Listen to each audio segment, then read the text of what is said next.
Hello বন্ধুরা, তোমরা সবাই কেমন আছো? আজকে আবার একটি নতুন রান্নার ভিডিও নিয়ে চলে এসেছি। আজকে তোমাদের সাথে দুর্দান্ত স্বাদের একটি নতুন রেসিপি শেয়ার করব।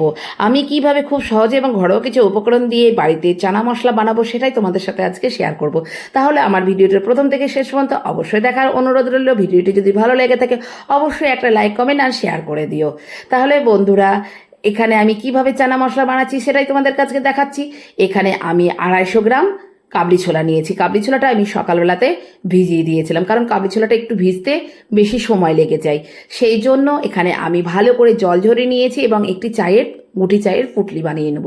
এই পুটলিটা প্রেশার কুকারের মধ্যে যখন আমি ছোলাটা দেবো তখন এর মধ্যে দিয়ে দেবো, দিয়ে ভালো করে 4টে সিটি মেরে আমি কাবলি ছোলাটাকে সেদ্ধ করে নেব। এই প্রসেসে তোমরা কাবলি ছোলা যদি সেদ্ধ করো দারুণ সেদ্ধ হবে। এর জন্য এখানে কোনো খাবার সোডা ব্যবহার করার দরকার নেই। এখানে আমি একটা টমেটো আর পেঁয়াজ কেটে নিয়েছি। এখানে তেল গরম হয়ে গেছে, তার মধ্যে আমি পেঁয়াজটা একটু ভালো করে ভেজে নেব। ভেজে নিয়ে যখন লাল লাল করে ভাজা হয়ে যাবে তখন আমি বাটা মশলার পেস্ট করে রেখেছি, সেই পেস্টটা দিয়ে দেবো। আর এখানে আমি একটা কাঁচা লঙ্কা ছিঁড়ে দিয়ে দিলাম আর তেজপাতা দিয়ে দিলাম।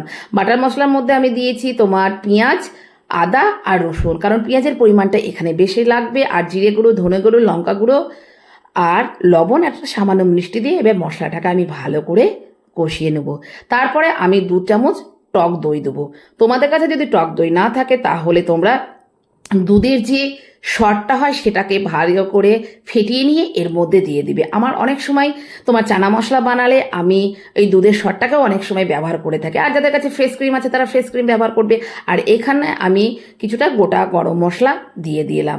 এরপরে সেদ্ধ করে রাখা কাবলি ছোলাটাকে ভালোভাবে দিয়ে মিশিয়ে নেব মশলাটা।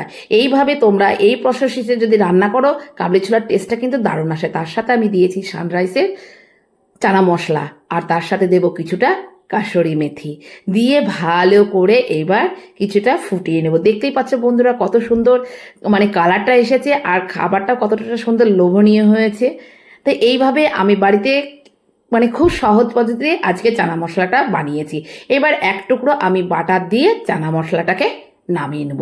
এইভাবে এই পদ্ধতিতে তোমরা একবার বাড়িতে চানা মশলাটা বানিয়ে খেয়ে দেখো। রুটি, পরোটা যে কোনো খাবার দিয়ে খেতে দারুণ লাগে। তো আমার ভিডিওটা কেমন লাগলো অবশ্যই